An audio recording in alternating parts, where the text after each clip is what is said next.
Muy buenas noches. Bueno, ahora voy a hablar brevemente también, nuevamente, acerca de la segunda parte del primado de Pedro. Bueno, ya he hecho muchos videos sobre este tema, donde creo que los creyentes católicos sinceros ya deben estar ya deben haber dejado que el Espíritu de Dios empiece a darle discernimiento en el corazón de su mente, ¿no? Pero vamos a repetir brevemente, o hacer un breve resumen antes de llegar al segundo tema que también tocan como argumento acerca de las llaves, ¿no? Las llaves. ¿Ok? Sabemos, hay mucha fuente bíblica acerca de quién es sobre el cual se edifica la iglesia, que es Cristo, ¿no? Es Cristo la roca sobre el cual se edifica la iglesia, ¿no? Es sobre Cristo, esta roca, este cimiento fuerte y eterno, roca, ¿no? Enorme, gigantesca, ¿no? Sobre el cual se edifica la iglesia. Como está escrito en los dos cimientos, en la Sagrada Escritura acerca de los dos cimientos, aquel que edifica su casa, dice, sobre la roca, que es Cristo, es un varón prudente, un varón sensato, ¿no? Mas el insensato rechaza edificarse sobre esta roca, que es Cristo. Y no solamente roca, cimiento, sino también piedra angular, el cual ha venido a ser cabeza del ángulo, el que ha venido a ser la cabeza o sea, no solamente cimiento como cimiento de la iglesia, esta roca fuerte y eterna, sobre el cual no prevaleció la muerte, cuando murió y resucitó y salió triunfante, ¿no? Al tercer día, ¿no? Y él tiene la llave, dice, de la muerte y el Hades, ¿no? Sobre el cual no prevaleció la muerte ni el Hades, ¿no? Sino que salió triunfante, porque él dijo desde el Antiguo Testamento: yo hago morir y yo hago vivir, yo hiero y yo sano, y no hay quien de mi mano libre. En Oseas 13:14, oh muerte, yo seré tu muerte y seré de tu destrucción, ¿no? Y en él se cumple lo que es, al final dice, el último enemigo que será destruido es la muerte. ¿Dónde? En el lago de fuego. Su iglesia, que se ha edificado sobre Cristo, que es la roca, cimiento y piedra angular, o sea, la cabeza del cuerpo de la iglesia de Cristo, ¿no? La muerte no prevalecerá sobre ellos. ¿Cuándo? En el día de su segunda venida. ¿Por qué? Porque serán resucitados. ¿Para qué? Para recibir su recompensa, que es la incorrupción y la inmortalidad, para vivir por siempre y para siempre, eternamente, ¿no? Así de sencillo. Mas los que rechazaron edificarse sobre Cristo, esta roca, cimiento fuerte y eterno, sobre el cual la muerte y el Hades no prevaleció, el cual tiene el poder sobre la muerte y la vida, el único quien puede hacer morir y vivir, o vivir y hacer morir, ¿no? Es Cristo. Y todos los que rechazaron edificarse sobre esta roca, cimiento y piedra angular, la cabeza del cuerpo de la iglesia, de su iglesia, pues la muerte, cual dice que el último enemigo que será destruido es la muerte, pues ellos irán al lago de fuego, lugar donde se da el lugar de la segunda muerte, en Apocalipsis 20, 10 al 15. Ahí usted lo puede ver. Así es sencillo, ¿no? Hay más de 59 textos bíblicos que hablan acerca de Cristo como la roca. Y no solamente roca, sino piedra también, el cual los que le rechazan, dice, viene a ser como piedra de tropiezo y roca de escándalo, ¿no? Muchos tropiezan porque no quieren creer en él, ¿no? Y bueno, vemos también en el Nuevo Testamento cuando nos habla y todos comieron comieron el mismo alimento espiritual, todos cruzaron el mar, dice, bajo la nube, ¿no? O sea, en Egipto, cuando salió el pueblo de Israel de Egipto, ¿no? Todos comieron codornices en el desierto, maná del cielo, agua de la roca. Entonces ese texto dice, y todos comieron el mismo alimento espiritual, o sea, todos cruzaron el mar bajo la nube, ¿no? aquel que los seguía, bueno, el Dios de Israel, ¿no? Que es Cristo, todos comieron, dice, el mismo alimento espiritual, y todos bebieron la misma bebida espiritual, porque bebían porque comían y bebían de la comida, o sea, la comida, el agua espiritual, dice, y la roca era Cristo, ¿no? Identifica siempre acerca de la roca. El salmista dice, roca mía y castillo mío. En Génesis 49, 24, por ejemplo, habla claramente acerca de la roca de Israel, ¿no?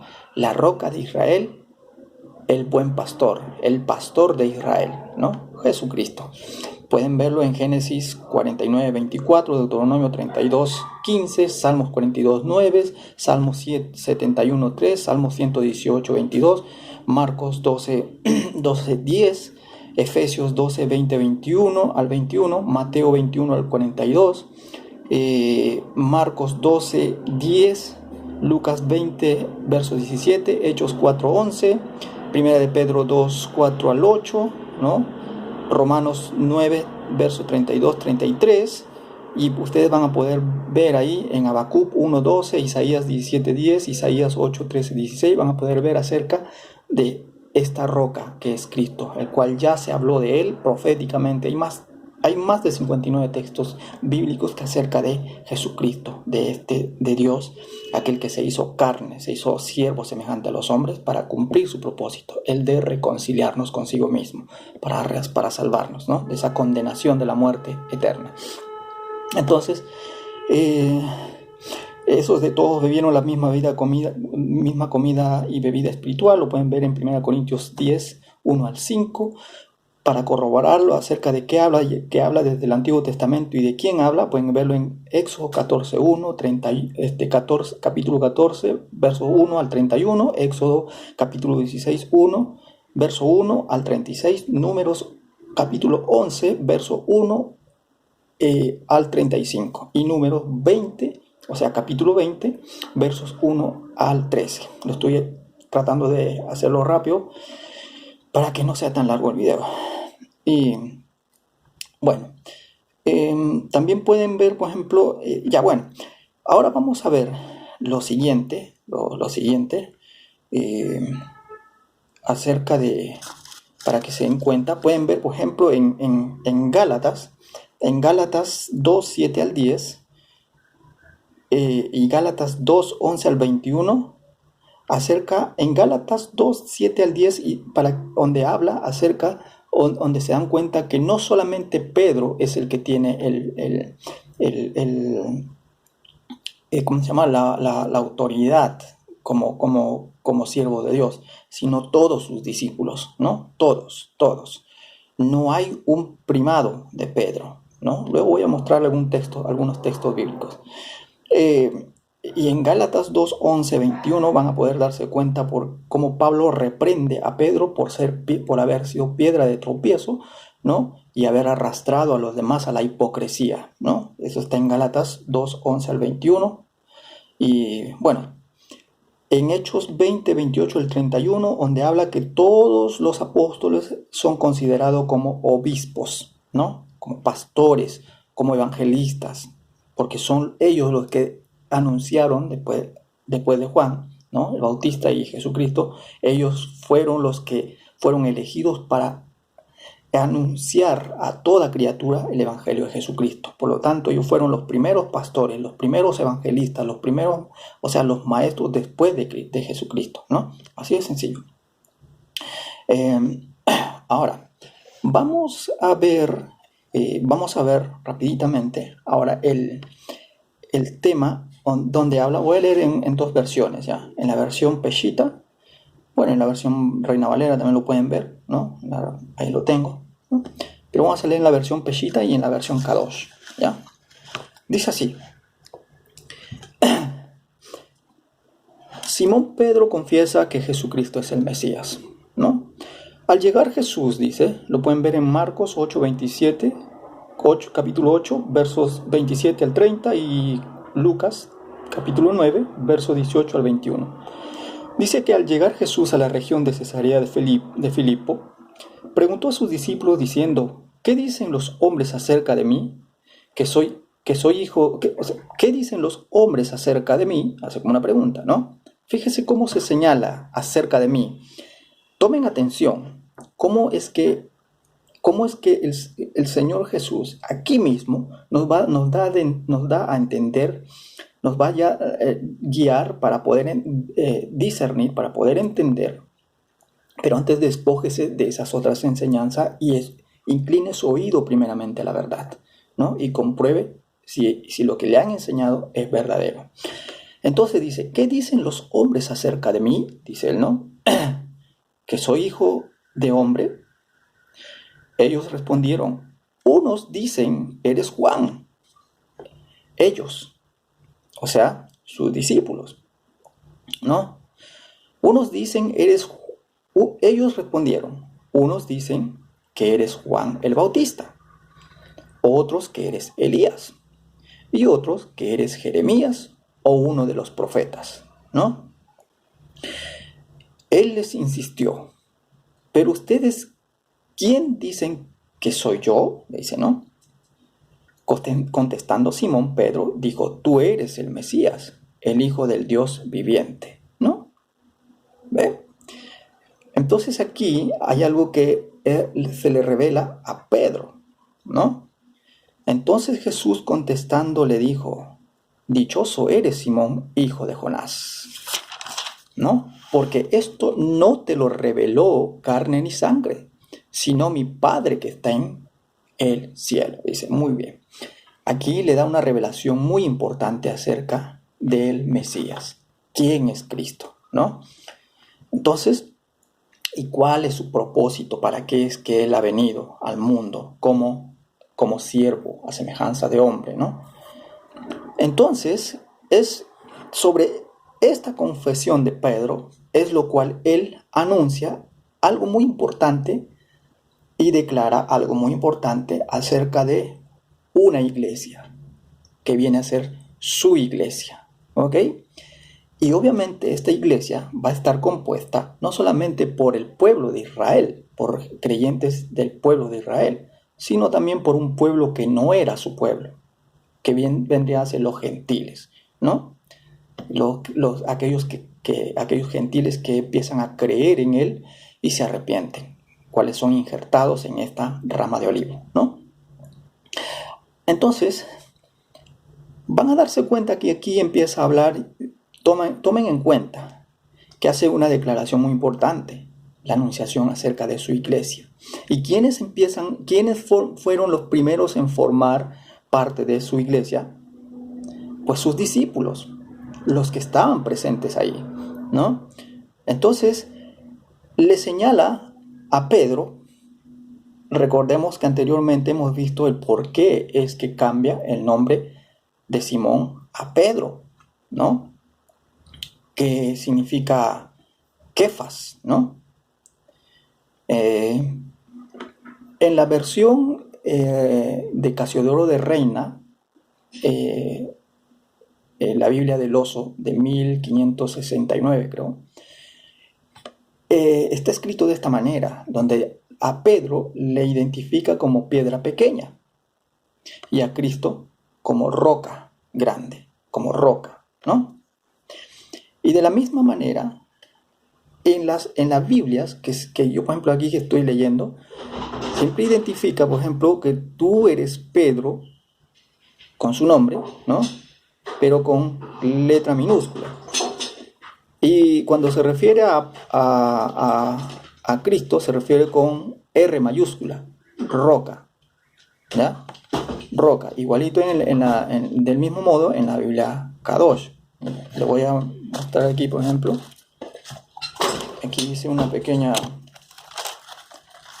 escritura, cómo más o menos se identifica. Siempre hace una diferencia. No sé si se logra ver ahí. ¿Ve? Ahí está. ¿Ya? Entonces siempre hace una diferencia entre Pedro y Cristo, como la roca, con mayúscula, ¿no? ¿Por qué los que han han hecho esta traducción, siempre hacen una variación, o sea, una diferencia entre Pedro y Cristo. O sea, entre la roca, porque en la Kadosh está Kefas, esto quiere decir roca, ahorita lo voy a leer. Pero cuando se refiere a otra roca, a la otra roca, identifica con R mayúscula. ¿Por qué? Piensen un poquito, ¿no? Entonces, ya vemos por qué es que mayormente en la Sagrada Escritura identifica siempre a Pedro como el que, el hombre de poca fe, el hombre impulsivo que cortó la oreja del siervo del sumo sacerdote, como un discípulo hipócrita, ¿no? Porque él dijo, aunque tenga que morir, no te negaré, ¿no? Y a consecuencia de lo que él dijo, los demás también. O sea, siempre identifica a Pedro como una persona que tuvo muchas fallas, ¿no? Muchas fallas. Del mismo modo, también cuando empieza a reconvenirle al Señor Jesús, y el Señor Jesús le reprende y le dice, quítate de mí, Satanás, ¿no? Reprendiéndole. No pones tu mirada primeramente en las cosas de Dios, sino en las de los hombres, ¿no? Y así sucesivamente. Y cuando ya el Señor se fue, por ejemplo, vemos que el apóstol Pablo le reprende porque estaba haciendo piedra de tropiezo, ¿no? Lo cual arrastró también a otros, ¿no? ¿Ve? Entonces, todo eso tenemos que tomar en cuenta el por qué es que siempre estaba pendiente de Pedro. Por eso hay un texto bíblico cuando el Señor Jesús le dice, Pedro, ¿me amas? Pedro, ¿me ama? Le estaba tratando de decirle de hacer que Pedro, ¿no? Porque el Señor el Señor Jesús es quien que conoce, ¿no? El corazón de la persona, las intenciones, el pensamiento, ¿no? Entonces, no se refería a que le está dando un primado, ¿no? Sino que le estaba tratando de alentar a Pedro a que se dé cuenta, estaba tratando de ayudarle a que su fe no decaiga.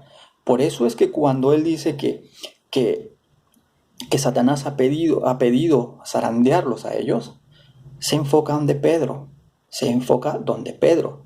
¿Por qué? Porque conocía a Pedro, que era el más débil de los demás. Por eso es que siempre menciona más a Pedro que los demás discípulos, ¿no? ¿Ve? Entonces, por eso le dice que Satanás ha pedido zarandearlos a ellos. Entonces le dice a Pedro, pero yo he orado por ti, yo he rogado por ti, Pedro. ¿Para qué? Para que él no caiga, ¿no? Porque ya conocía a Pedro. Así de sencillo, ¿ok? Entonces, eh, a continuación, dice entonces, ahora, identifica cuando dice, yo te digo también que tú eres Pedro y sobre esta roca. No dice, no dice yo te digo también que tú eres Pedro y sobre ti, Pedro, o sobre ti, roca, edificaré mi iglesia. Tomen en cuenta, si no dice yo te digo también que tú eres Pedro y sobre esta roca edificaré mi iglesia. Muy bien, tomen en cuenta, hizo mención que su iglesia será edificada sobre esa roca que es Cristo, cimiento fuerte, ¿no? Y piedra angular, ¿no? Entonces hace mención de su iglesia, ¿ok? Ahora, enseguida, aquí ya habla de su iglesia. ¿Y quiénes vienen a conformar su iglesia? Los primeros que llegaron a conformar su iglesia como pilares fundamentales de su iglesia son sus 12 apóstoles como los pilares. Está escrito en la visión que dio a Juan en la Nueva Jerusalén, ¿no? Donde da sus medidas de la Nueva Jerusalén y tenía 12 puertas, 12 columnas, ¿no? Con 12 nombres de las tribus de Israel y los 12 nombres de los apóstoles. Así de sencillo, ¿ok? Entonces, su iglesia estaba ahí presente como los cuales fueron sus discípulos, o sea, sus apóstoles, como pilares. Entonces dice, sobre esta roca edificaré mi iglesia.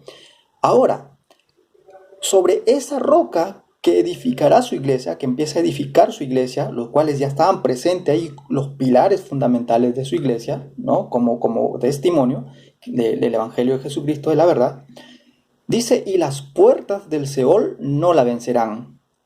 ¿Ok?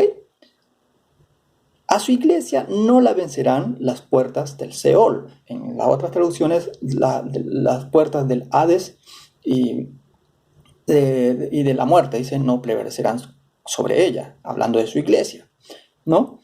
Y las puertas del Seol, dicen, no la vencerán. ¿Ok?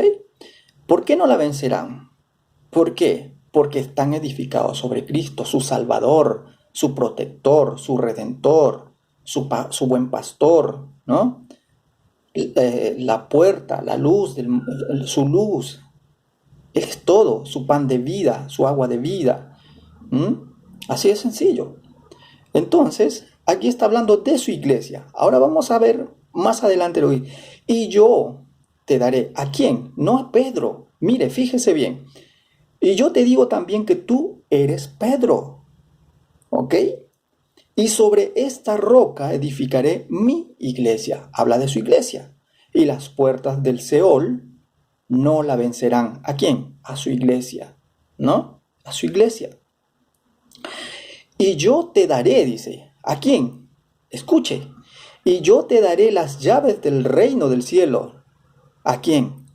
A su iglesia. A sus discípulos. A sus apóstoles. A su iglesia.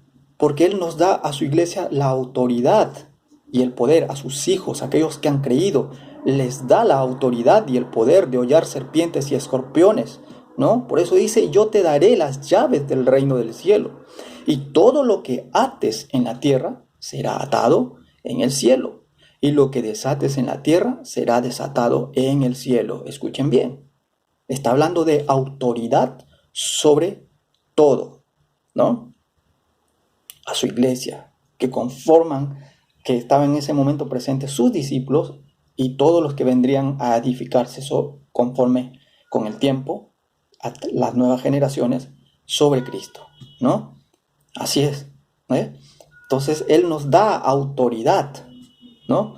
Esto es en cuanto a la evangelización, en cuanto a la anunciación del Evangelio de Jesucristo para traer a todos aquellos, porque dice que el deseo de Dios es que todos se salven, pero obviamente no todos se salvarán, sino aquellos que creen, aquellos que oyen, aquellos que lo reciben, aquellos que lo aceptan, no lo rechazan, ¿no? Entonces, a esto se refiere, a sobre el reino del cielo, y todo lo que ates, dice, en la tierra será atado en el cielo, y todo lo que desates en la tierra será desatado en el cielo. ¿Ve? Eso es la autoridad que da a su iglesia, a sus discípulos, ¿no?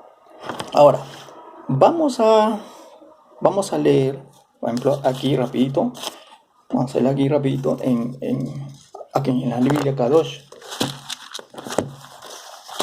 Dice así: También te digo esto, tú eres Kefa, que quiere decir roca, está con minúscula, roca, ¿no? Y sobre esta roca, con mayúscula, yo construiré la asamblea de Israel, dice, y las puertas del Seol no podrán vencerla. Y yo te daré, dice, las llaves, y yo te daré, ¿a quiénes? A su iglesia, a sus discípulos, a sus apóstoles, en ese momento, ¿no? Y yo te daré, dice, las llaves del reino de Yahweh. Todo lo que ates en la tierra será atado en el cielo, y todo lo que desates en la tierra será desatado en el cielo, ¿no? Muy bien.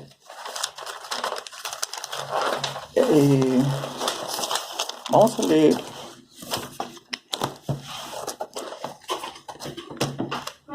puede leer unos textos bíblicos donde la palabra de Dios nos habla acerca de que no existe una jerarquía en la iglesia como un primado de Pedro, como una sucesión de apóstoles.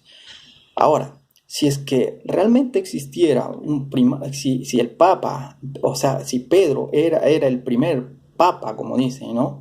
El cual viene lo que dice la sucesión apostólica, a ver si pueden responder esta pregunta. Muestren un fundamento bíblico donde Pedro, antes de morir, deja una carta anunciando a su iglesia que su sucesor va a ser, por ejemplo, el que murió último creo que fue Juan. Muestren un fundamento bíblico o un escrito, una carta, donde Pedro, antes de morir, deja su sucesión como sucesor al apóstol Juan. No existe, ¿no? Simplemente.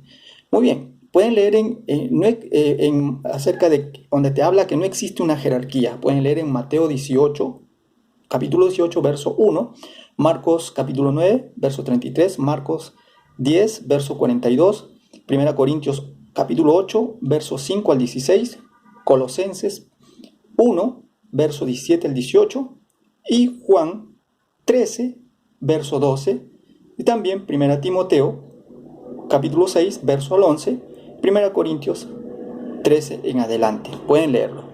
Para que ustedes se den cuenta, allí habla claramente que no existe una jerarquía. El Señor Jesús no dejó una jerarquía.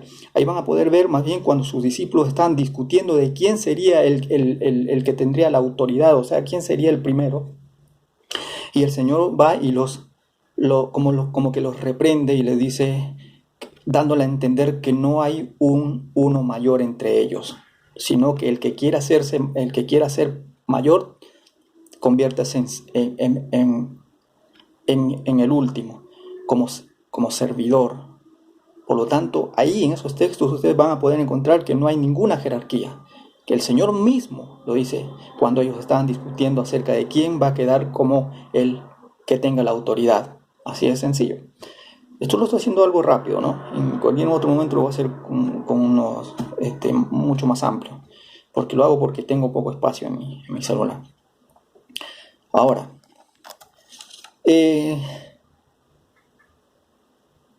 vamos a leer Romanos rapidito porque ya se me va a cortar. Y si se me corta hago otro video. Romanos. Vamos a leer en Romanos 9, 18 al 33. Dice así: Dios muestra misericordia a quien le place. Habla de un pueblo que no era pueblo, ¿no? De manera dice que Él muestra misericordia a quien quiere y al que quiere endurece. Pero tal vez tú digas, ¿por qué Él atribuye culpa? ¿Por qué? ¿Quién resiste a su voluntad? Ahora, ¿quién eres tú, oh hombre, para que cuestiones a Dios? ¿Acaso dice la cosa formada al que la formó, ¿por qué me formaste así? ¿O no tiene el alfarero autoridad, dice, sobre su barro para hacer vasos de la misma masa, unos para honra y otros para deshonra? Pero verdaderamente Dios quiso, para mostrar su ira y dar a conocer su poder en su inmensa paciencia, traer ira sobre los vasos de ira que estaban listos para destrucción, y derramar su misericordia sobre los vasos de misericordia que estaban designados por Dios para gloria, los cuales somos nosotros, dice, ¿no? O sea, su pueblo, sus apóstoles, ellos, los llamados, no solamente de los judíos, dice también, sino también de los gentiles. Escuche, llamaré pueblo mío, dice, a lo que no era mi pueblo, y la que no era amada, amada. Porque acontecerá que en el lugar donde se les llamaba, no son mi pueblo, allí serán llamados hijos del Dios viviente. Isaías también proclama respecto a los hijos de Israel: aunque el número de los hijos de Israel sea como la arena del mar, solo un remanente de ellos será salvo, dice, ¿no? Él ha determinado y decretado la palabra, dice, y el Señor la ejecutará sobre la tierra, ¿no? Y como lo dijo Isaías previamente, si Yahweh de los ejércitos no nos hubiera dejado un remanente, hubiéramos llegado a ser como Sodoma y hechos semejantes a Gomorra. Los gentiles justificados por la fe. ¿Qué pues diremos que los gentiles que no corrían tras la justicia alcanzaron la justicia? Pero la justicia que es por la fe, pero Israel, que corría tras la ley de la justicia, no alcanzó la ley de justicia. ¿Por qué? Porque no era por la fe, sino por las obras de la ley, y tropezaron en la piedra de tropiezo. O sea, ya sabe quién es la piedra de tropiezo, aquellos que rechazan a Cristo. y también roca, ¿no? Roca de escándalo. No por las obras de la ley tropezaron en la piedra de tropiezo, tal como está escrito: he aquí pongo en Sion una piedra de tropiezo y una roca de escándalo, pero el que crea en él no será confundido, dice. ¿Escucharon? ¿No? Entonces, aquí únicamente está hablando de su iglesia, no de Pedro. Ahora vamos a leer otros, pueden leerlo también, pueden leerlo, por ejemplo, Cristo ha venido a ser la cabeza del cuerpo de la iglesia. Aparte de roca como cimiento y piedra angular, la cabeza del ángulo, ha llegado, dice, ha venido a ser también la cabeza del cuerpo de la iglesia de Cristo, ¿no? En Colosenses, pueden verlo en Colosenses 1, capítulo 1, verso 18. En Efesios 5, 23 también, 1, 22, capítulo 4, 15, capítulo 5 al 24. Ahí lo pueden ver. Dios da autoridad de poder sobre sus discípulos. Escuche, esto tiene que ver acerca de la confesión de Pedro y acerca cuando dice que a ti y yo te daré, hablando a su iglesia, y yo te daré, o sea, en ese momento sus discípulos, ¿no? Yo te daré las llaves del cielo, dice, ¿no? O sea, las llaves de las puertas del cielo, en cuanto a la predicación y la autoridad que deja a sus discípulos y a su iglesia. O sea, obviamente sus discípulos vienen a ser parte de su iglesia, ¿no? Todos, incluido Pedro, como pilares fundamentales del testimonio del Evangelio de Jesucristo. ¿Ok? Pueden ver en Mateo, por ejemplo, vamos a ver cómo Dios da autoridad. Mateo 10, ojalá que no se me corte. Mateo 10, vamos a leer aunque sea uno.